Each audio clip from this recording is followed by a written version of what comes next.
Dallas Cowboys training camp coverage, powered by AA Best Bail Bonds, and in part by Texas Chia Liquor, Cowboys AC and Heating, and Southern Recipe Small Batch Pork Rinds. Welcome back to the Blitz here on San Antonio Sports Star, the new 94.1 FM, AM 1250, and SASportsStar.com in Oxnard, Dallas, California, with Dallas Cowboys training camp. The man, Stephen Jones.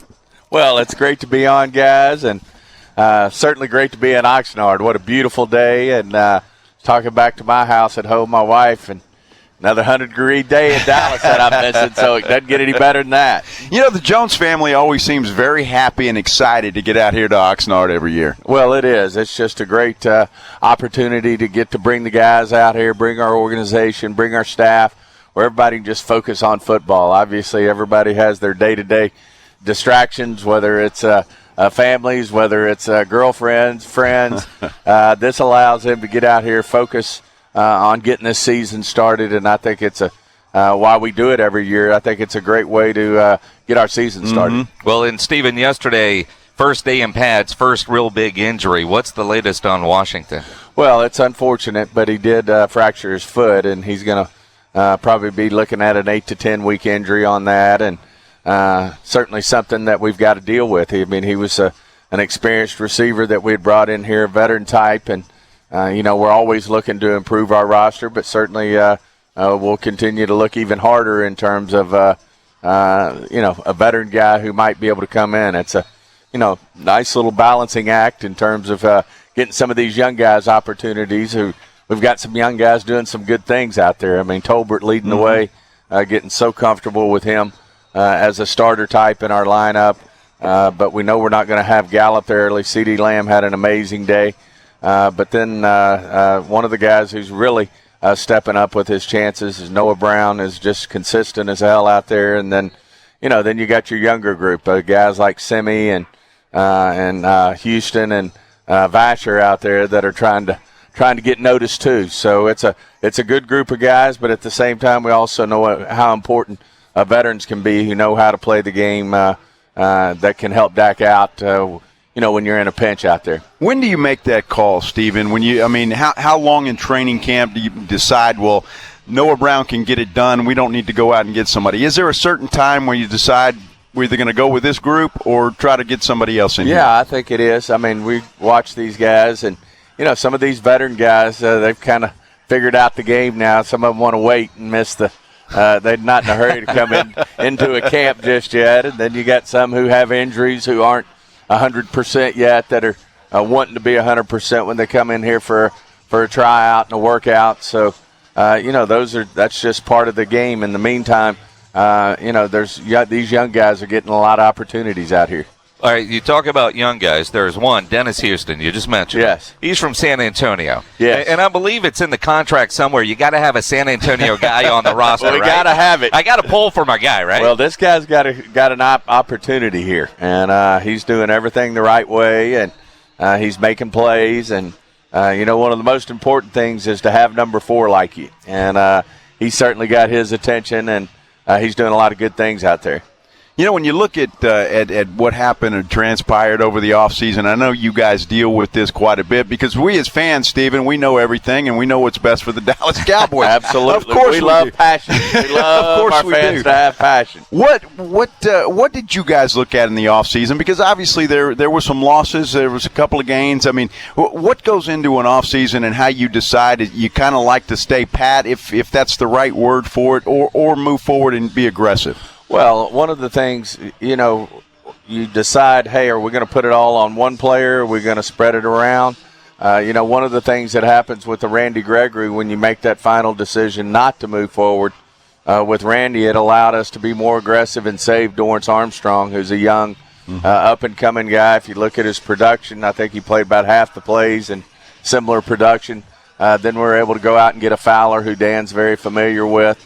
And so you're able to bring some things which are showing up out here, the depth we have, and then you draft a guy like Sam Williams, and so that's the defensive pass rush right there. But with Basham out there and D-Law, we've got a good group of young players out there that we think can make a difference. And then you look at the offensive line. We've been drafting guys having some resources in that line between the Balls of the world, It's sad about Waletzko, tough break on Waletzko that he's missing this first 10 days of camp, but we'll see where that goes. But a guy like Steele's now stepping up for Eliel. And then you got a guy like Tyler Smith who's just coming on like gangbusters out there. But these guys got to have options. They've been playing behind one of the best offensive lines in football, for the past 7, 8, 9 years when you're talking about a Tyron Smith and a Zach Martin and a Travis Frederick and a Lyle Collins and so on and so forth. So some guys just need opportunities, and the same holds for a receiver. You see what happens when CeeDee Lamb starts getting targeted a lot. I mean, he had a great day yesterday, and Michael Gallup's just doing outstanding, and he should be back. Hopefully we're not even going to end up putting him on PUP, that he'll be back first game, second game, something like that. So, some of these guys just need the opportunity to step up, and we just felt like with the young group we had there that it was time to see if these guys could make something happen. So, Stephen, do you think Gallup has a chance week 1, week 2? I think he's got a chance. It'll be a stretch for week 1, but he's going to be right in there in that time frame, and I know he's trying to avoid getting put on PUP too. He wants to get in there and help and play, and he's doing a great job out there with his rehab. Well, look, for me, I've been thinking we won't see Gallup until October. So if you're telling me week 2, we'll start running with that. Well, I can't promise week 2. I mean, it's all in the. We'll see how this rehab keeps coming, but he's a working guy, and he's doing a great job out there. We got the best in the business, and Britt Brown and Jim Maurer in terms of getting these players prepared to go. So we feel good. It's going to be on the sooner than later side for Gallup. When you talk about bringing guys in, Karis McKinley, I guess, was in here this weekend, if I'm not mistaken. Was there been any movement there, or is that something that the Cowboys are interested in? Yes. I mean, you can't have enough pass rushers. You look at Tack's background, McKinley's background, Dan Quinn. And, Dan obviously has a vision. What he did last year with our defense with the overnight turnaround, I thought was just special, and I think we're only going to be better because of that. But Dan does have a unique way of looking at guys and saying, boy, I know how to use Curse. I know how to use Hooker. I know how to use some of these guys and get the most out of them. I think he feels the same way about this pass rushing group, and certainly that's why we had Tack in here, because he feels like he can bring something to the table.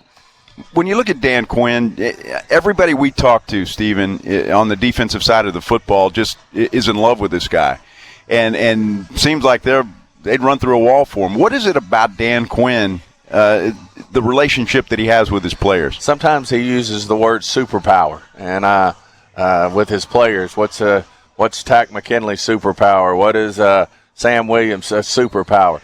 Well, I think Dan's superpower is just that, his ability to lead and really make players want to play hard for him. And, it's just an overnight turnaround in terms of how these guys want to go in there and play hard for him, what he did with Micah and the vision he had for Micah. Again, I mentioned Curse. He had a vision. That guy was, jumping around the league, and he had a vision that a guy like Curse can come in here and to cover tight ends. He's 6'4", he's long. He's started right where he left off last year, covering our tight ends here in practice. But I just think the guys really have confidence and trust in Dan, and Dan exudes that in the meeting rooms, exudes it with his staff, and I think that's why we're going to only get better on the defensive side of the football. Stephen Jones joining us here on the Blitz on San Antonio Sports Star 94.1 FM, AM 1250. What is the one position group you're most concerned about when it comes to depth? Yeah, I think, just because of the injuries right off the bat, you got the receiver group, a little bit the offensive line group with Waletzko, having his shoulder injury that we're going to have to see how that turns out. I'd say those are the two spots. I think defensively, it's really panning out that we've got great depth there. Interior D-line, the pass rushers, the linebackers. Don't count Damone Clark out yet this year either. He's coming on strong, and but our linebacker group's strong, the corner group's strong. I just feel like the depth on the defensive side of the ball is in a good place. Offensively, like where we are in a lot of the areas, and especially once we're healthy. But no doubt, with James Washington going down, you got to take a look at the receiver. Did he have surgery on his foot, or will he have surgery? He's going to have surgery. He's going to have surgery. Very similar to DeMarcus Lawrence and his foot injury. Well, where do you go when you think about wide receivers at this group? And there's some notable veteran guys that are out there, but also on the offensive line depth. And I don't know how do you guys approach it, but I say a lot, it's not, and it's unfortunate, it's not if Tyron gets hurt, but it's when and how many games. Where do you go shopping for offensive linemen in August? You just have to keep your eyes peeled on that. It's no different than the receiver group. There's a group of guys out there now. I still think this, this offensive line group with Ball and Farniok and obviously Tyler Smith's coming on and going to give Connor McGovern a big push, and we'll see how that goes. But we've got some good depth there. It's just, after losing Waletzko, you don't want to lose anybody else. And sometimes, as you said, injuries in the offensive line and that front where the war goes on are inevitable. But, that's our job, is to know who's out there and who can help us, and we'll keep our eye on that. And it doesn't also – you don't ever rule out a trade. If you see somebody who's heavy somewhere and we think we're heavy and something makes sense or a pick, then we'll look at that as well. Stephen, we mentioned earlier that fans, we know everything, and we're a lot smarter than you guys are. The cry seems to be, when it comes to running back, that Pollard doesn't get enough touches, is not involved as much as we fans think he should be. How does that work out, and how do you shape that? I know Zeke looks great. Everybody says in the best shape of his life. Going in, is there a plan to use Pollard a little bit more, maybe in the running game, the passing game, and so forth? I think you're right on all counts, all the above. I think he does need to get more touches. Certainly as Zeke, puts years and tread on the tire, and no one competes at a higher level than Zeke. But we all know his play temperament, and his play style is physical. And with that comes the bumps and the bruises that come with that, because he's hitting big, fast people too. And but I think there's no question, we've got to continue to get Pollard more touches and use him even more so than we have in the past. He's a dynamic player that can make big plays with the ball in his hand, and we've got to get him more touches. Stephen Jones joining us here on the Blitz. Stephen, you're kind of the contract guy. I want to kind of go global NFL here. When you're sitting in your office and you hear about a Deshaun Watson guaranteed contract, and we know what Lamar is about to get, you look at the wide receiver explosion. Do you sit at your board with your projections and just have to rip that up and go, crap, we've got to come up with a new design here with all this guaranteed money? Well, I think the one thing that was, interesting or a challenge is how typically, that's what's going to happen, and it is what's going to happen, is things just keep going up because the league's so successful. And we have a partnership with our players, which we think is outstanding, where they get half the revenue. And if we continue to do our job, and Jerry does his job on the TV committee, and those numbers keep going up, and streaming goes up, and Amazon's involved, and those numbers keep going up, then the salaries are going to keep going up. The only challenge and little hiccup there that probably was a setback for everybody in terms of their planning was the pandemic, where you didn't have the revenue for a year, and so you had to. We've had to manage through that because the cap actually went down, flat and then down. And when you're used to and you build into contract steady upwardness, and but there's no question. It is what it is. They're going to be receivers are going to make more money this year than they did. Next year than they are this year, and hopefully that's a sign that the NFL's frothy and doing well. Well, when you see that, you think about when you guys did the Amari trade and Cleveland took that contract. It's like, man, that's a great deal for the Cowboys. And then less than a month later, Christian Kirk signs that deal, and now all of a sudden that Amari contract looks like a bargain. It's looking better all the time. Exactly. Usually if you give your contracts time, they get better. Hopefully the player keeps playing well too, though. No question. What does Stephen Jones do all day here in Oxnard? Well, it's you get up and you make your normal business calls, and then you're out here watching practice, and then you spend another couple hours watching tape, and then you have some personnel meetings about what might be available out there, and that's kind of before you know it, your day's over with. So it's a good run. Well, it's a good thing that you took some time with us today in San Antonio. Absolutely, Stephen, we great appreciate being on with you guys. We appreciate you, Stephen. Thank you. Appreciate you guys.